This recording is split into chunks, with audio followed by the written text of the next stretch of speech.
Four warriors, one battlefield, infinite wisdom. In the greatest war ever chronicled, the mightiest warrior wasn't the one who won, and the wisest never lifted a weapon. What the Mahabharata's legendary figures teach us might shatter everything you believe about strength, loyalty, and success. 18 armies, 3.9 million warriors, 18 days. Yet, the battle's outcome was decided not by strength, but by four choices made before the first arrow flew. This wasn't just a war. It was the cosmic battle that would determine the very nature of righteousness for all humanity to come. By the end of this video, you'll understand why the greatest warrior lost, why unwavering loyalty destroyed a hero, and how a charioteer who never fought became the most powerful figure on the battlefield. 3.9 million lay dead. Four men's choices killed them all. Picture this. The morning after the war's end, the field of Kurukshetra stretches endlessly, silent except for the wind through broken chariots. Among millions of fallen warriors, only 11 men still breathe. And the victor, he weeps harder than any widow because victory tastes of ashes when you've killed your own blood. But here's what the ancient texts don't tell you. This devastation was orchestrated. Every death, every betrayal, every moment of glory and shame, all of it traced back to four fundamental choices. Choices that mirror the ones we make every single day. What separates a hero from a legend? Is it strength, divine weapons, unbreakable vows, or is it something far more subtle, the ability to know when to break your own rules? Let me take you to the moment before the greatest war in human mythology began. The Kuru dynasty had ruled for 25 generations, their capital, Hastinapura, gleaming like a jewel beside the Ganges. Peace had reigned so long that young princes learned warfare as an art form, never imagining they'd use it against their own blood. Into this golden age were born our four warriors, each marked by destiny with a different burden. Arjuna, the reluctant perfect warrior. Third of 5 brothers, neither eldest nor youngest, he found greatness thrust upon him. Born to Kunti through the god Indra's blessing, he could strike the eye of a bird in darkness, yet his greatest battle would be against his own doubt. Karna, the tragic sun-born hero. Unknown to all, he was Kunti's firstborn, conceived through the sun god himself. Abandoned at birth, raised by a charioteer, he possessed strength that made gods nervous. Yet he would fight for the wrong side, knowing it fully, bound by a friendship worth more than life. Bhishma, the terrible vow-keeper. Born as Devavrata, he became Bhishma, the day he took an oath so terrible it changed his name. He swore never to claim the throne, never to marry, never to father children. Also his father could marry a fisherman's daughter. The gods, impressed by this sacrifice, granted him the power to choose his death moment. He would lie on a bed of arrows for 58 days, teaching philosophy while his body screamed in agony. Krishna, the divine strategist, the god who chose to be human, carrying the memories of infinite lifetimes. He could have ended the war with a thought, yet he chose to be merely Arjuna's charioteer, bound by his own vow never to lift weapons. But wars aren't born from nothing.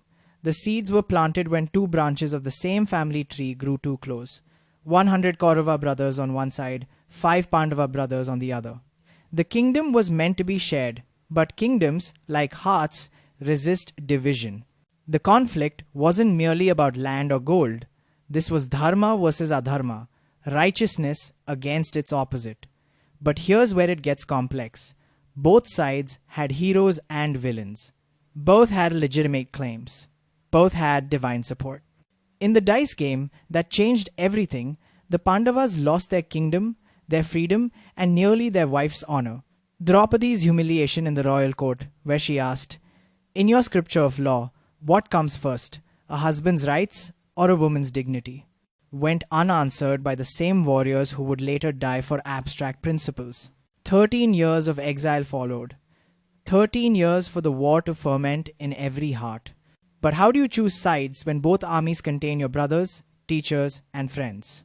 As the war drums began their distant thunder, 2 massive forces assembled. The Pandava alliance, 7 armies, 1.5 million warriors, righteousness their banner.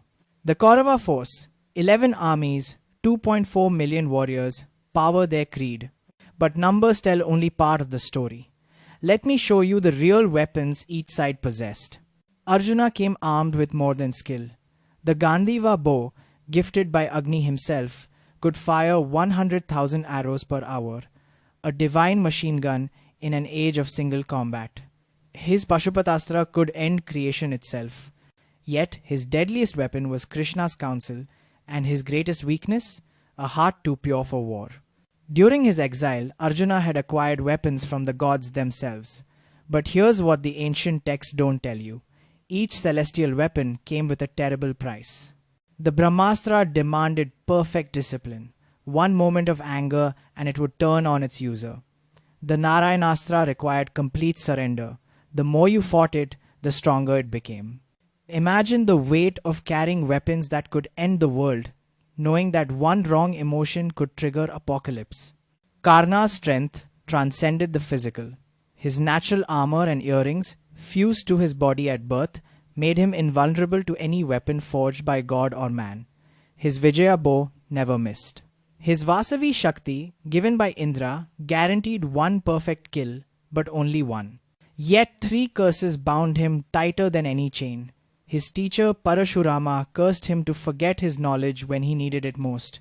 A Brahmin cursed his chariot wheel to sink at his crucial moment. Earth herself cursed him for an accidental killing. Imagine fighting not just enemies but fate itself. Bhishma commanded powers that defied comprehension. Blessed by his father to remain invincible as long as he wished to live, he had defeated the entire host of gods in a previous age.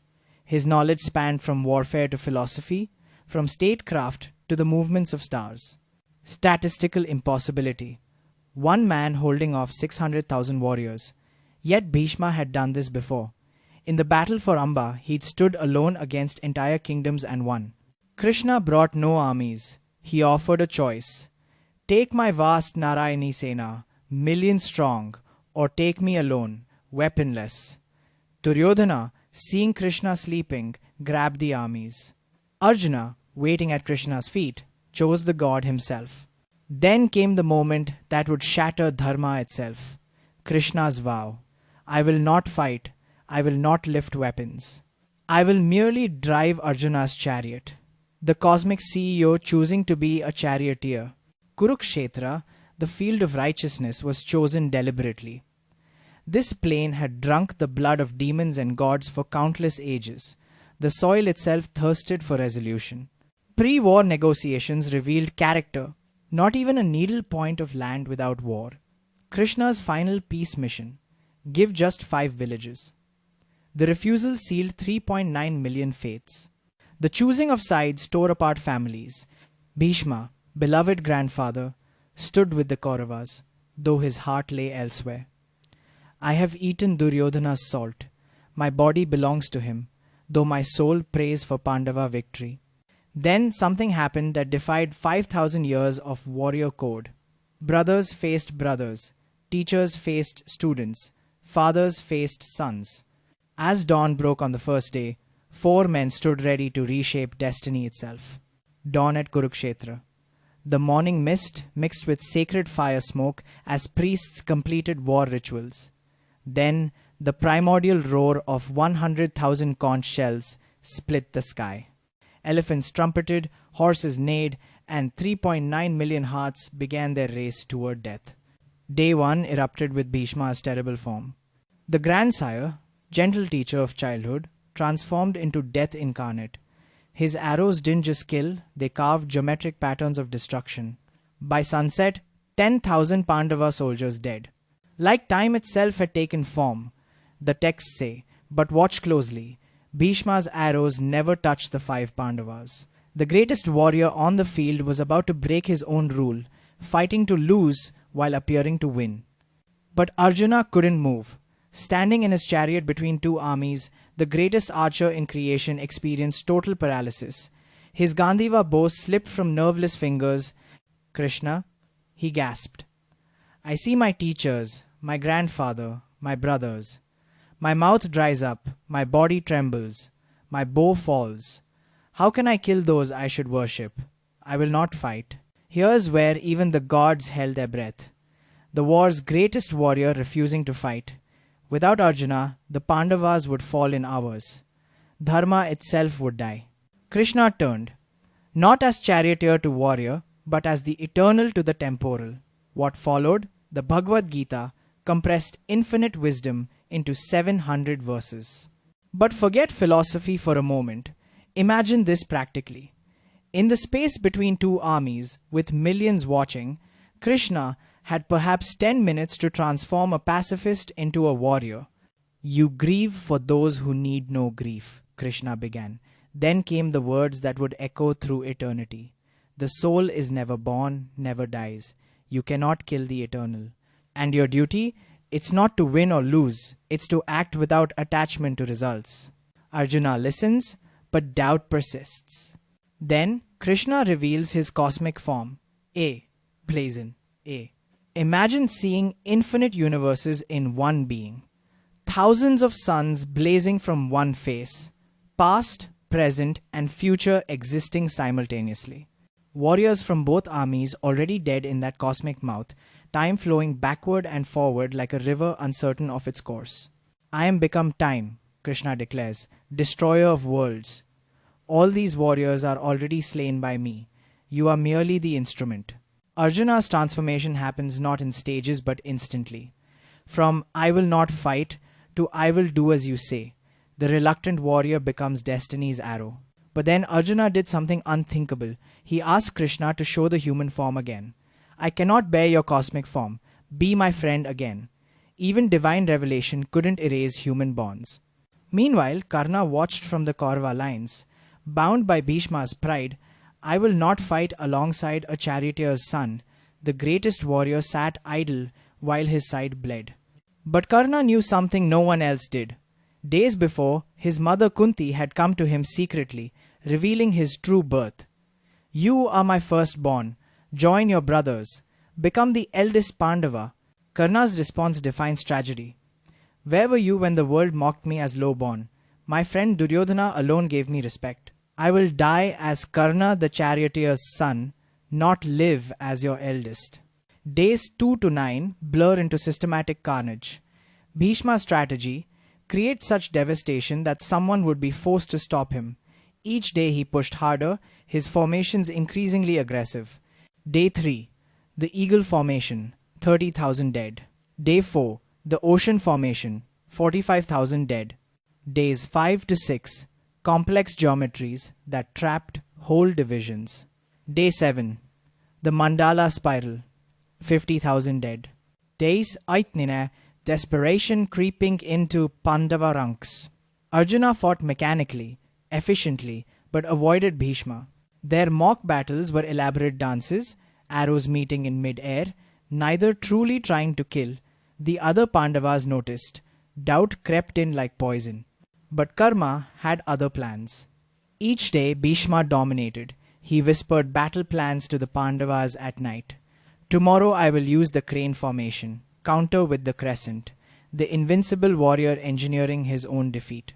On the 10th night, Bhishma revealed the secret of his own death. I cannot be killed by man or woman. Bhishma said to the desperate Pandavas, but tomorrow place Shikhandi before me. Born woman, now man, neither and both. My arrows will not touch that soul. Strike me then. Day 10 dawned with dreadful purpose. The Pandavas had found their strategy, not victory through strength, but victory through Bhishma's own sense of honor. The ground literally cracked under the weight of falling warriors as armies clashed. But all eyes focused on one chariot, Shikhandi advancing toward Bhishma, Arjuna hidden behind. Bhishma saw them coming. For the first time in 10 days, he smiled. His arrows could have destroyed both, but they fell deliberately short. The greatest warrior on the field was about to break his own rule, choosing death to preserve dharma. Then Arjuna saw something that made him drop his divine bow. Bhishma's eyes. They were welcoming death. This wasn't defeat, it was sacrifice. Forgive me, grandfather, Arjuna whispered. Then began the terrible work. 1 arrow. 10. 50. 100. The Gandiva sang its deadly song. each arrow a goodbye to the man who taught him to hold a bow. Statistical shock. 1,000 arrows to fell one man. Bhishma's body became a pincushion, yet he remained standing, the arrows themselves holding him upright, refusing to let him touch the ground. But then something happened that defied every law of ancient warfare. Bhishma fell but didn't die. Suspended on his bed of arrows, he declared, "I choose to die when the sun turns north. Until then, I will watch this war unfold." 58 days he would lie there, teaching anyone who'd listen, his body a testament to the price of absolute duty. Days 11-12 saw command pass through Drona, the teacher who trained both armies. The war's nature changed from honorable combat to strategic brutality. Day 13 brought the spiral into darkness. Drona created the Chakravyuha, the spiral formation that only Arjuna knew how to break. But Arjuna was lured away, fighting elsewhere. Enter Abhimanyu, Arjuna's 16-year-old son. "I know how to enter the spiral," he said, "but not how to exit. My father's lesson was interrupted by my birth." What followed broke every rule of war. 6 Maharathis, warriors who could face 60,000 alone, surrounded one boy. The son of Arjuna fell like a lion surrounded by jackals, taking thousands with him. When Arjuna returned to find his son's body, something broke in him that would never heal. His vow shook the earth. "By sunset tomorrow, Jayadratha dies for enabling this murder, or I burn myself alive." Day 14 becomes the war's longest day. Racing against time, Arjuna carves through the Kaurava army toward Jayadratha, but the sun begins to set. Here's where modern readers usually miss the point entirely. Krishna creates an artificial eclipse, darkness covering the battlefield. Jayadratha emerges from hiding, celebrating. Then the sun reappears. Krishna's cosmic manipulation of reality itself. Arjuna's arrow doesn't just kill Jayadratha, it carries his head to his father's lap miles away, fulfilling a protective boon in the cruelest way possible. Night fighting begins. When sunset no longer means ceasefire, honor dies with the light. Day 15. The lie that killed truth. To stop Drona's rampage, Krishna suggests the unthinkable. Spread the false news of his son's death. Ashwathama is dead. Yudhishthira announces, then whispers, "The elephant." The half-truth from the ever-truthful becomes the war's moral event horizon. Drona, hearing his son's name, drops his weapons. In that moment of grief-struck vulnerability, Drishtadyumna strikes off his teacher's head. The man who taught princes to fight dies through his student's deception. Days 16-17. Finally, Karna enters the battlefield. Held back by Bhishma's pride for 15 days, the tragic hero emerges like the sun after an eclipse. His presence changes everything. The ground trembles under Karna's chariot. His first day statistics: 100,000 Pandava soldiers dead, not killed, erased. The suppressed fury of 15 days watching friends die erupts in controlled devastation. But here's what the ancient texts don't tell you. Karna fought knowing every curse would activate. 3 different beings had cursed him to fail at his crucial moment, yet he entered battle smiling. Destiny dressed as choice appeared in small moments. Before battle, a Brahmin approached Karna begging alms. It was Indra in disguise, asking for Karna's impenetrable armor and earrings. Karna knew. His advisors screamed warnings. Yet he cut the armor from his flesh, skin coming away with divine protection, blood streaming down his chest. "My life was a sacrifice to friendship. My death will be a gift to honor." Day 17. The inevitable confrontation. 2 brothers who never knew they were brothers, carrying the weight of every previous encounter. Their arrows meet midair, creating showers of sparks. Divine weapons clash. The Brahmastra meets Brahmastra, threatening creation itself until both warriors withdraw them. Then, the first curse activates. Karna's chariot wheel sinks into blood-softened earth. As he struggles to free it, the second curse strikes. His mind blanks on the mantras for celestial weapons. Arjuna lowers his bow. Even in war, you don't strike an unarmed enemy repairing his chariot. Basic honor demands pause. But then, Krishna spoke 13 words that changed everything. Where was Dharma when they murdered Abhimanyu? when they humiliated Draupadi? The terrible laugh after Karna's fall comes not from cruelty but from cosmic exhaustion. Krishna sees the threads of cause and effect stretching back lifetimes, forward through ages. Karna falls with Arjuna's arrow in his chest, still trying to lift his chariot wheel. His final words, "My life was defined by loyalty to one who stood by me. No curse can taint that choice." But Karma had other plans. As Karna's sun-like radiance faded, his mother Kunti's wail revealed the secret Arjuna had killed his eldest brother. As Karna fell, the war was won. But the lessons were just beginning to unfold. Day 18 brought the war's convulsive end. With all great warriors fallen, Bhishma on his arrow bed, Drona through deception, Karna through curses fulfilled, only the desperate remained. The statistics numb the mind. 3.9 million dead. Only 11 survivors from the greatest armies ever assembled. 7 Pandavas, 3 Kauravas, and Krishna. The earth had drunk enough blood to create new rivers. But victory tasted of ashes. Arjuna stood in his chariot, the Gandiva bow falling from his hands for the second time. Not from doubt now, but from horror at what victory meant. Krishna, he wept. What have we won? A kingdom of graves? A throne built on our teachers' bodies? I am the student who killed his masters, the brother who slaughtered his eldest sibling. The immediate aftermath defied every expectation of triumph. No victory marches, no celebrations. Only the sound of women searching among corpses for their men, their wails creating a symphony that would haunt survivors forever. Then came consequences even Krishna couldn't prevent. Gandhari, mother of the 100 dead Kauravas, arrived at the battlefield. Her blindfolded eyes, covered for decades to share her blind husband's world, held power born from a lifetime's austerity. "Krishna," she spoke, voice steady as mountains. "You could have prevented this war. You chose not to. Therefore, your own clan will destroy itself. You will watch your family kill each other as I watched mine." Krishna accepted the curse with a smile that held infinite sadness. So be it. Even gods must pay for their choices. The death toll specifics reveal the war's true nature. Bhishma's 10 days, 500,000 casualties, methodical, almost merciful destruction.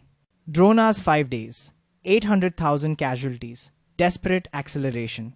Karna's 2 days, 300,000 casualties, focused fury. Final day, 100,000, the last desperate gasps. Total 18 days, transformed into 18 lifetimes of sorrow. Each statistic a family destroyed, a lineage ended, a story terminated mid-sentence. Arjuna's breakdown deepened when Kunti revealed Karna's identity. "You made me kill my brother," he screamed at Krishna. You knew and said nothing." Krishna's response defined the war's philosophy. I knew, Karna knew. He chose his path with full knowledge. Would revealing it have changed anything except to add hesitation to necessity? The coronation felt like a funeral. Yudhishthira took a throne he no longer wanted, ruling a kingdom populated by widows and orphans. The victory feast table sat empty. Who was left to invite? But the real tragedy was just beginning. Arjuna discovered his divine weapons had vanished. The gods reclaim their gifts when the purpose ends. His legendary archery skills faded like morning mist. The war's greatest warrior became merely human again, but now carrying inhuman memories. The final revelation came from dying Bhishma, still teaching from his arrowbed. This war was never about victory or defeat. It was about choices and consequences. Every arrow fired, every death dealt. All were lessons written in blood for future generations. On the 58th day, when the sun turned north, Bhishma chose his moment. His final teaching, duty without discrimination is not dharma. I failed because I couldn't distinguish between loyalty to individuals and loyalty to righteousness. His death came as liberation, not from arrows, but from the terrible vow that had defined his life. The war's aftermath brought stranger revelations. The throne nobody wanted, the teacher's curse on Ashwathama, immortality with eternal suffering. The Pandavas' discovery that victory and defeat were human constructs meaningless to cosmic law. Years later, Krishna would watch his own clan destroy itself as Gandhari prophesied. The god who orchestrated the Mahabharata war couldn't prevent his family's smaller tragedy. Even omniscience has limits when free will exists. But here's where the Mahabharata's genius reveals itself. The war was never about victory. The smoke cleared, the bodies burned, the tears dried, and four paths emerged from the ashes, each illuminating a different facet of human existence. Arjuna's path, humility over ability. The greatest archer learned that skill without wisdom is mere mechanics. His journey from paralysis to action to regret traces every warrior's path, not just in war, but in life's daily battles. When confidence becomes arrogance, when duty conflicts with love, when action demands choosing between two rights, Arjuna shows us that true strength lies in accepting our limitations. Karna's path, loyalty's double edge. His life asks the hardest question: what do you owe those who stood by you when the world didn't? His tragedy wasn't fighting for the wrong side, but that loyalty without discrimination can become a chain. Modern application. How many stay in toxic relationships or harmful situations out of misplaced loyalty? Bhishma's path, when duty becomes destruction. The terrible vow that earned him his name became the cage that destroyed 3 generations. His lesson screams across ages. Principles without flexibility become prisons. In corporate loyalty versus ethical stands, in family obligations versus personal truth, Bhishma reminds us that even noble vows need escape clauses. Krishna's path, wisdom beyond morality. The divine charioteer who won a war without lifting a weapon demonstrates strategic thinking's ultimate form, not manipulation, but understanding that in complex situations, simple rules fail. Sometimes the greater good demands lesser evils. Sometimes preserving dharma requires apparently adharmic acts. The paradoxes resolve themselves. Why did the greatest warrior lose? Because he fought for loyalty over righteousness. Why did perfect duty fail? Because duty to individuals superseded duty to truth. Why did reluctant action succeed? Because he acted without attachment to results. Why was non-action most powerful? Because wisdom guides strength. Modern applications emerge everywhere. Corporate battlefields where choosing the right advisor matters more than personal skill. Relationships where Karna's tragedy repeats, standing by those who don't deserve such loyalty. Professional spaces where Bhishma's bind manifests, when job security conflicts with ethical stands. Personal moments where Arjuna's paralysis strikes, when every choice seems wrong. The Mahabharata's ultimate teaching. In life's greatest battles, your choices matter more than your strength. Every warrior was mighty, every warrior had divine weapons, but choices, whom to follow, when to act, what to preserve, determined everything. The war ended not with Duryodhana's death, but with this understanding. Victory and defeat are perspectives. What remains are the choices we make and the wisdom we gain or ignore. Now you understand why these 4 warriors matter. In your conflicts, whether boardrooms or bedrooms, whether facing enemies or facing mirrors, their paths illuminate yours. 4 warriors, 1 battlefield, infinite wisdom. The greatest battle isn't coming. It's here. It's now. It's every choice you make between who you are and who you could become. What Krishna whispered to Arjuna echoes still. Act, but don't be attached to results. Do your duty, but question what duty means. Fight when necessary, but know what you're fighting for. The Mahabharata ends, but its wisdom begins fresh with each sunrise, with each choice, with each moment you decide between Karna's blind loyalty and Krishna's clear sight. Your battlefield awaits. Choose wisely.